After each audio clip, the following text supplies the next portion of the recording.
জানি না নাটকের মধ্য দিয়ে আমরা আপনাদের কতটুকু সন্তুষ্ট করতে পারবো, কতটুকু মনোরঞ্জন আমরা আপনাদের করতে পারবো। হয়তো ভুল ত্রুটি আছে, ছিল, হবেও, সেগুলো আপনারা ক্ষমা সুন্দর দৃষ্টিতে দেখেই শ্রী গুরু নাট্য সম্প্রদায়ের চলার পথের পথে হয়ে বাবু কুমার মৃন্ময় বাবুর পরিচালনায় অন্তরজনীর নিবেদন।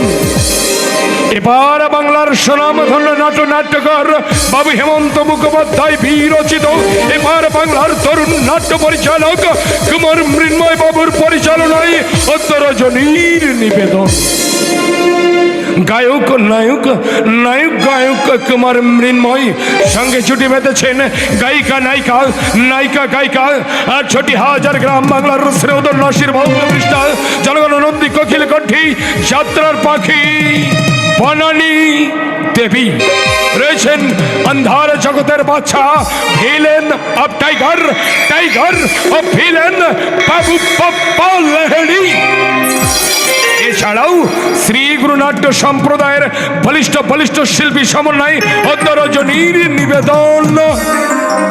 দানবীর রাজা হরিশচন্দ্র, দানবীর রাজা হরিশচন্দ্র,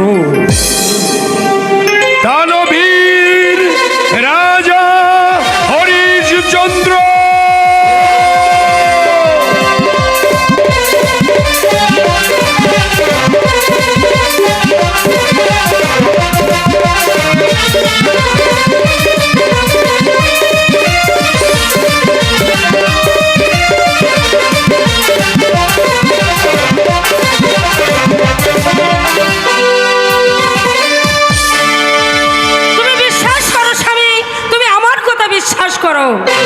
সংসারে আমি কাকে বিশ্বাস করবো? সেই মা যে সামার সিংহ, যাকে পথের ধুলা থেকে কুড়িয়ে নেই, নিজের ভাইয়ের মতো লালন পালন স্নেহ ভালোবাসা দিয়ে আজ রাজ সিংহাসনের পাশে স্থান করে দিয়েছি।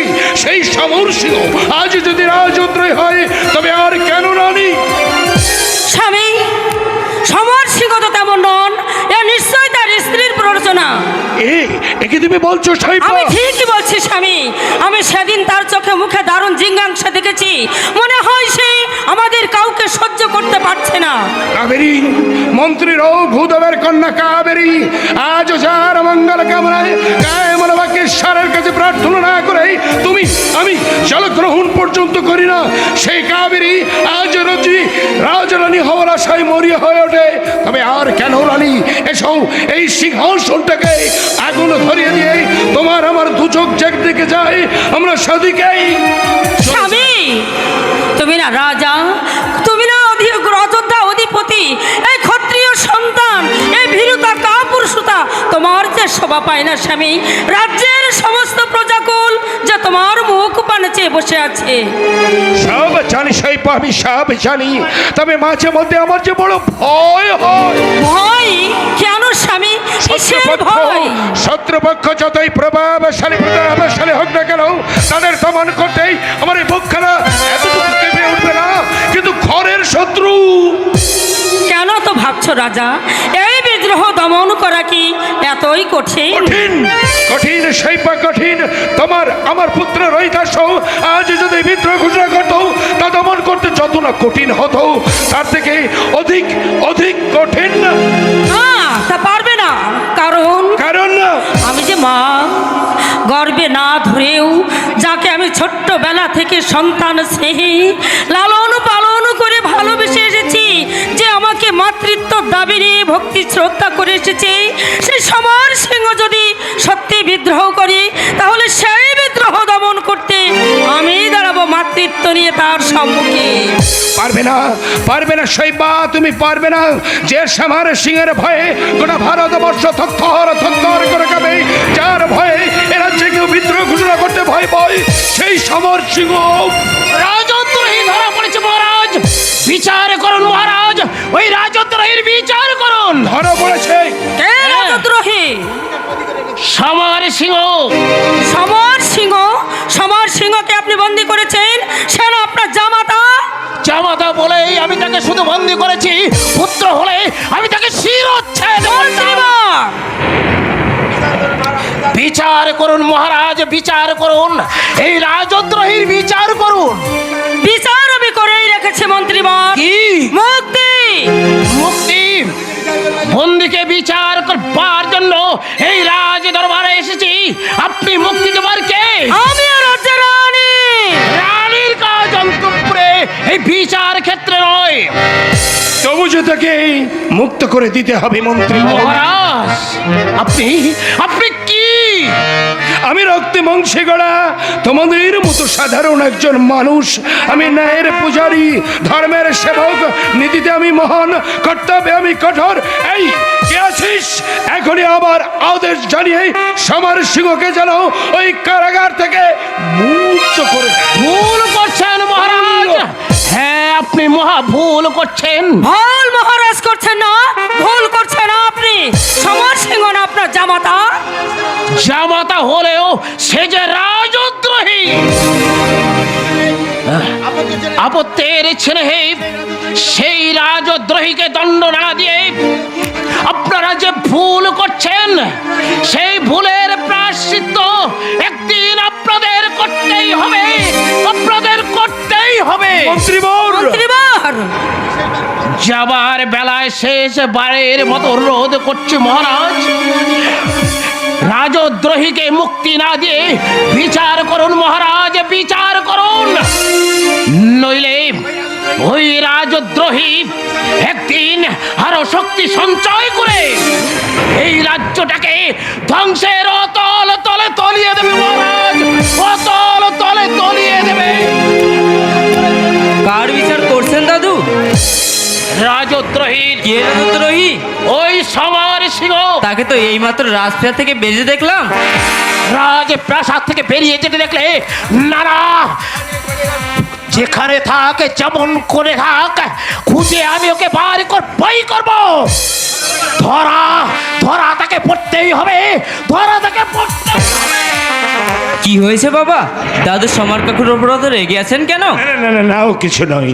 শৈবা, যাও রোহিতকে নিয়ে তুমি অন্তঃপুরে যাও।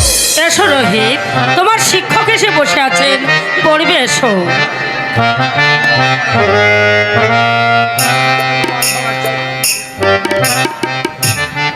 আছে আছে এই অযোধ্যার বুকে এক প্রবল ঝড় প্লাবন আসতে চলেছে। সেই ঝড় প্লাবনে কে ভেসে যাবে? আমি সমর সিংহ। না না, ওই রঘুদেব। না না না না না না না, আমি আর ভাবতে পারছি না। ন্যায়ের দণ্ড হাতে নিয়ে আমাকে দুর্বার গতিতে এগিয়ে এগিয়ে যেতে হবে। এই রাজ্য পরিচালনায় আমি তো কখনো কোনো দিন কোনো সভায় করিনি কোনো পক্ষপাতিত্ব, করিনি কখনো অন্যায় অবিচার। জ্বালা জ্বালা জ্বালা জ্বালা, এই রাজ্য পরিচালনা যে অসহ্য জ্বালা যন্ত্রণাময়। মনে হচ্ছে এই সিংহাসনটা একটা বিষের আগার, এখানে বসলে সত্যি মানুষ আর মানুষ থাকে না। অথচ এই সিংহাসনের লোভে নিজের ভাইয়ের বুকে ছুরি বসিয়ে দিতে এতটুকু দ্বিধাবোধ করছে না, কিন্তু তারা জানে না এই রাজ্য পরিচালনা কত কঠিন, কত নির্মম। তাই তো আমার মাঝে মধ্যে মনে হয় যাই, আমি চলে যাই এই সাধারণ মানুষের মধ্যে। না না না না না না না, এখানে শান্তি নেই। এখানে আছে হাজারো হাজারো কৈফিয়ত। রাজা হরিশ্চন্দ্র।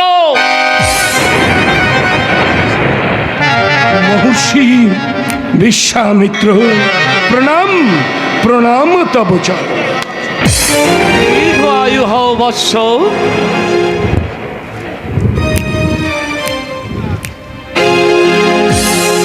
এবার বলুন মহর্ষি, যেহেতু এই অভাজনের নিকট আপনার শুভ আগমন। শোনো হরিশ্চন্দ্র, আমি ত্রিবিদ্যা সাধনে ব্রতী হয়েছি, আর তার জন্য আমি মহাযজ্ঞের আয়োজন করেছি। আর সেই যজ্ঞে বিঘ্ন ঘটাতে পারে জানতে পেরে আমি তোমারই দ্বারস্থ হয়েছি। ত্রিবিদ্যা যজ্ঞ, আপনি কি বলছেন? আর সেখানে আমার মতো আবাজনের কি বা প্রয়োজন? আমি জানি হরিশ্চন্দ্র, তুমি দয়ালু, ন্যায়পরায়ণ, কর্তব্যে কঠোর। তাই আমার যজ্ঞের দ্বার রক্ষক হিসেবে আমি তোমাকেই মনোনীত করেছি। কিন্তু মহর্ষি। না হরিশ্চন্দ্র, না, কোনো কিন্তু নয়। আশা করি তুমি আমার প্রস্তাবকে প্রত্যাখ্যান করবে না। তাই কখনো হয় না, আমি পারি। আপনি করবেন ত্রিবিদ্যা যজ্ঞ, আর আমি হব সেই যজ্ঞের দ্বার রক্ষক। এ তো আমার কয়েক জন্মের পূর্ণ ফল। প্রীত হলাম বৎস। ত্রিবিদ্যা সাধন আমার জীবনের মহান ব্রত। সৃষ্টি স্থিতি সংহারের দেবতা ওই ব্রহ্মা বিষ্ণু মহেশ্বরের শক্তিকে আমি একলাই আয়ত্ত করতে ওই ত্রিবিদ্যা যজ্ঞের আয়োজন করেছি। আর এই ত্রিবিদ্যা যজ্ঞ সফল হলে আমি হব ভগবান বিশ্বামিত্র।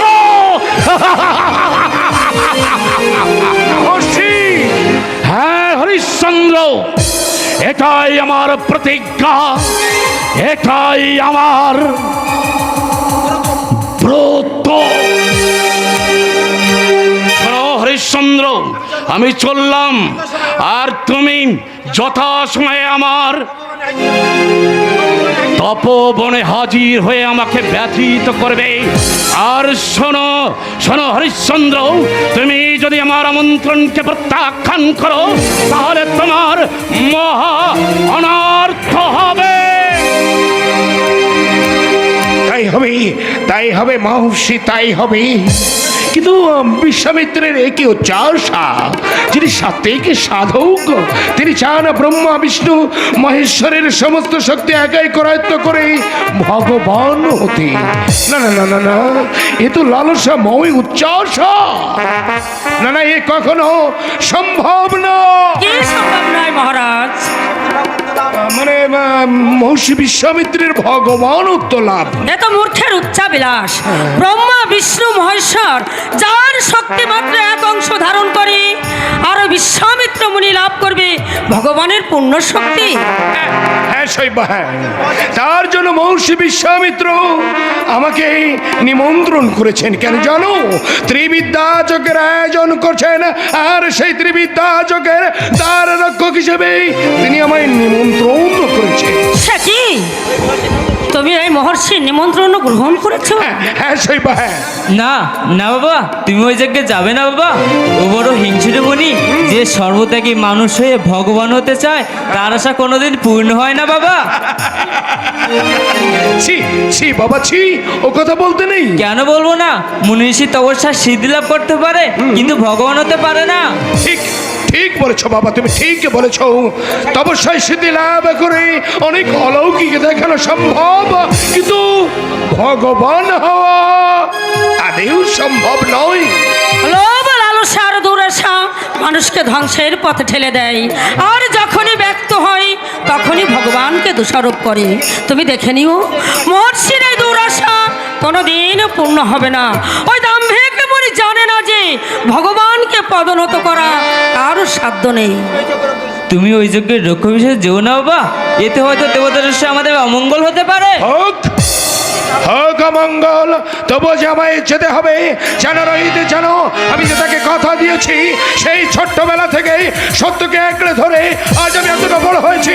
তোমাদের কোনো অনুরোধ, কোনো অনুরোধে আমি সেই কথা খেলাপ করতে পারবো না রোহিত, পারবো না। তবু ওই যজ্ঞে আপনি যাবেন না মহারাজ।